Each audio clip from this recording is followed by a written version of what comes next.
Regional İnkişaf İctimai Birliyi ölkəmiz və cəmiyyətimiz üçün bir sıra mühüm layihələri uğurla həyata keçirib.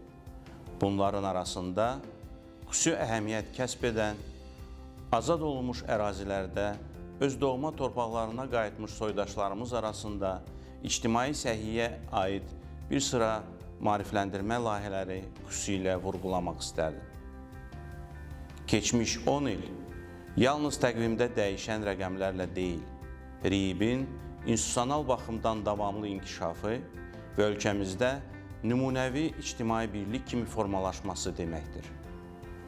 Mən Regional İnkişaf İctimai Birliyinin hər bir üzvünü 10 illik yubileyi münasibəti ilə səmimi qəlbdən təbrik edir, onların ölkəmizdə sağlam vətəndaş cəmiyyətinin qurulmasında müstəsna fəaliyyətlərində bol-bol uğurlar diləyirəm.